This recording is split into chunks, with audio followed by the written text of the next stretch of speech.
जय गुरुदेव, जय महाकाली। आप सभी साधकों का जय महाकाली ज्योतिष केंद्र के आपके अपने इस चैनल पर स्वागत है। 2 जुलाई को योगिनी एकादशी है। इस समय आप कपिला योगिनी साधना कर सकते हैं। बहुत से लोग योगिनी, यक्षिणी, अप्सराओं में कन्फ्यूज़ रहते हैं। तो हम बता दें कि कपिला योगिनी अपनी 10 शक्तियों के साथ चलती है और सब प्रकार से दसों दिशाओं से साधक की रक्षा करती है। साधक के पास अगर कोई ऐसी शक्ति सिद्ध है तो जब वो मुसीबत में आकर उसका ध्यान करता है तो तुरंत कोई ना कोई रास्ता बना के उसको मुसीबत से निकाल देती है। कोई गंभीर समस्या आ गई, उसका रास्ता निकाल देगी, मदद पहुंचा देगी। किसी भी प्रकार से ये शक्ति लगातार जीवन में आपकी सहायक बनी रहेगी। जिस प्रकार मंत्र सिद्ध होने पर हम मंत्र के प्रयोग से हमारे कार्य सिद्ध कर लेते हैं, जब कपिला योगिनी सिद्ध हो जाती है तो वो कार्य सिद्ध करती है। और ऐसा भी नहीं है कि उसको आपको पता नहीं चलेगा। ये जब सिद्धि होती है तो आपको हमेशा एहसास होगा कि आपके आसपास कोई है।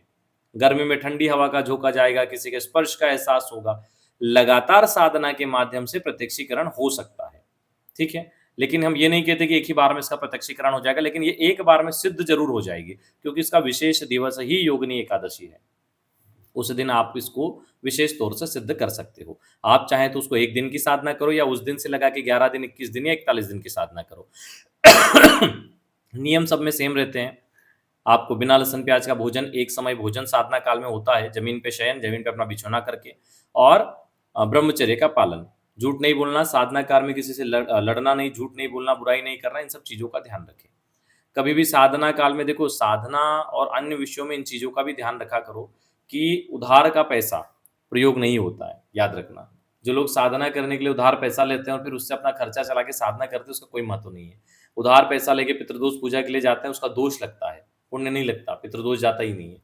तो इन सब चीज़ों को ध्यान रखें, मेहनत के पैसे से ही सारी चीज़ें हो जाती है, वही सिद्ध होगी, उधार से नहीं, ठीक है? कई लोगों को हमने देखा है कि गुरुजी हम साधना नहीं कर पा रहे, तो हमने एक व्यक्ति, हमारा दोस्त बिठा दिया है, वो साधना कर रहा है, सबका खर्चा हम दे रहे हैं। तो उसका क्या उसमें? भाई उसका क्या?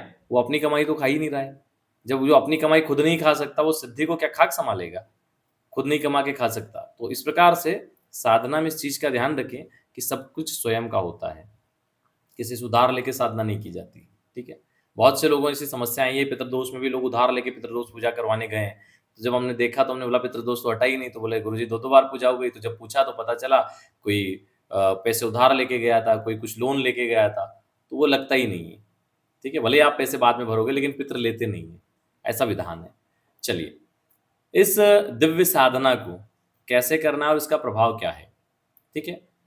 2 जुलाई योगिनी एकादशी, रात्रि 10 बजे के बाद की साधना है। 1 दिन या 21 या 41 दिन अपने स्वेच्छानुसार कर सकते हैं। सिद्धि 1 दिन में भी होती है। प्रत्यक्ष सिद्धि के लिए समय ज़्यादा लगता है। 1 दिन की सिद्धि भी लगातार आपके जीवन में आपकी सहायता करती रहेगी, चाहे कैसी भी मुसीबत आए। आप सोचते हो ना कि एक अच्छा दोस्त हो, जब मेरी मुसीबत आ जाए तो मुझे पैसे दे दे, मुझे ये मदद कर दे, मुझे वो मदद कर दे।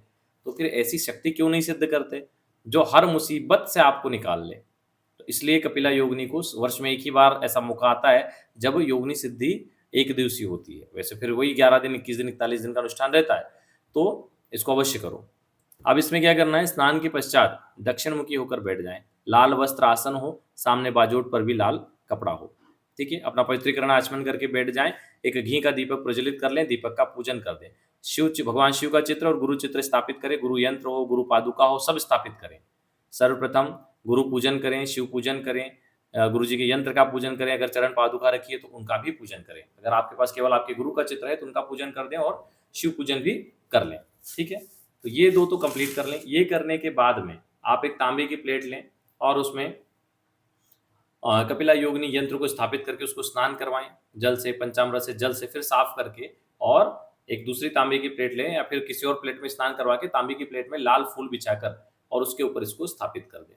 पहले उसका कुमकुम, चावल, सभी जो सामग्री आपके पास है, अबीर, गुलाल, केसर, सबसे पूजन करें। उसमें कोई चीज़ निषेध नहीं है, सबसे पूजन करें। पूजन के बाद धूप दीप दिखा दें।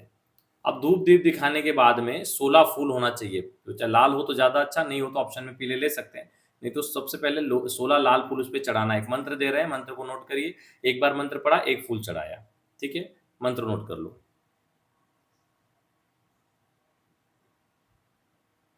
ओम सिद्ध योगिनी शक्ति रूपाय नमः, ठीक है? 16 बार मंत्र पढ़ना है, 16 पुष्प चढ़ाना है। इसके बाद 10 बार मंत्र पढ़ के 10 योगिनी कृतवाह इसके ऊपर अर्पित करने हैं, ठीक है?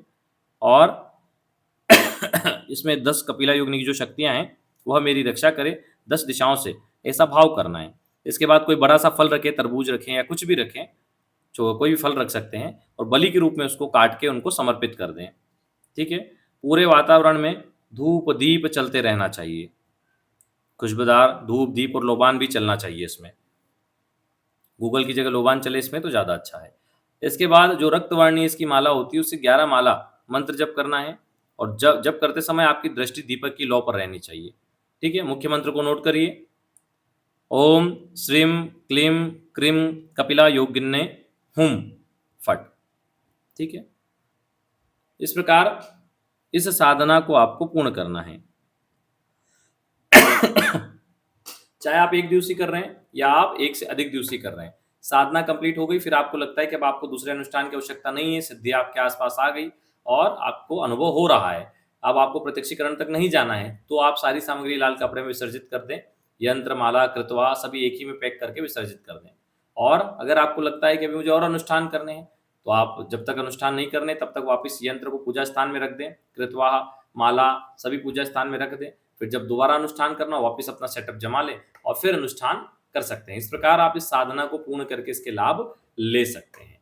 चलिए आज के लिए इतना ही। जो लोग अपना कुंडली विश्लेषण या ऑरा स्कैनिंग करवाना चाहते हैं, नीचे नंबर दिया गया है, ताकि आपको पता चले आपकी इष्ट देवी देवता कौन है, कौन सी साधना आपको फलित होगी, किससे आपको लाभ होगा, कौन से उपाय आपके लिए फायदे कारक है, कौन से रत्न आपके फायदे कारक है, कौन से रत्न नुकसान वाले हैं आपके लिए, आपको व्यापार करना है, नौकरी भूमि भवन वाहन कब प्राप्त होगी, विवाह की क्या स्थिति रहेगी, कौन से दोष है उनके निवारण वास्तव में सटीक तौर पे कैसे करने चाहिए, जो आपने करे हैं वो सही है या नहीं, वो सारी जानकारी आपको कुंडली विश्लेषण के माध्यम से प्राप्त होती है।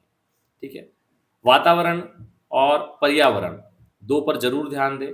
प्रतिवर्ष 5 पौधे हर व्यक्ति को लगाना चाहिए। यह अपने पूर्वजों के लिए, पितरों के लिए, उनके नाम से संकल्प लेके लगाना चाहिए, ताकि पितृ शांति हो और आने वाली संतानों को आपके पितृ आशीर्वाद दें, ताकि वो दीर्घजीवी हो, ताकि वो गुणी हो। इस प्रकार आपको पौधों के माध्यम से अपने पुण्यों को भी अर्जित करना चाहिए और पर्यावरण सुधार में प्रकृति के सहायक बनना चाहिए। 5 पौधे पीपल, नीम, बरगद, एक फल का और एक फूल का लगाइए। जब बड़े हो जाएं तो किसी जगह रोपित करिए जहां उनको पानी मिलता रहे और वो बड़े हों, या तो तार फिनिशिंग या कांटे लगा के कैसे भी उसको व्यवस्थित कर दीजिए, ताकि वो बड़े हों और पुनः 5 पौधे लाके दूसरे साल उनकी पुनः सेवा करिए। सोचिए आप अपने जीवन में कितने पौधे लगा देंगे। एक वृक्ष 10 पुत्र समान कहा गया है। तो अगर आप इस प्रकार वृक्ष लगा देंगे, अपने जीवन काल में आपने 50-100 वृक्ष भी लगा दिए, तो सोचिए कि आपने कितनी बड़ी उपलब्धि प्राप्त कर ली। जन्म जन्मांतर के कई पाप आपके नष्ट हो जाएंगे और आप रहें या ना रहें, वह पौधे रहेंगे और उसका पुण्य आपको हमेशा मिलता रहेगा, क्योंकि हम आपने उनको रोपित किया है। उसका फूल चढ़ेगा भगवान पे, उसका पुण्य मिलेगा, उसका फल कोई खाएगा, उसका पुण्य मिलेगा, उसकी छाँव में कोई बैठेगा, उसका पुण्य मिलेगा। तो इस प्रकार आप अनजाने में ही सही, लेकिन इतना पुण्य अर्जित कर लेंगे जितना आप जीवन भर दान धर्म कर्म करके भी प्राप्त नहीं कर पा रहे। शायद आपके जीवन भर के पुण्य एक तरफ हो जाएंगे और आपके द्वारा लगाए गए वो 100 या 50 पौधे एक तरफ हो जाएंगे, जो आपको उससे ज्यादा पुण्य प्रदान करेंगे। चलिए आज के लिए इतना ही। जय गुरुदेव, जय महाकाली।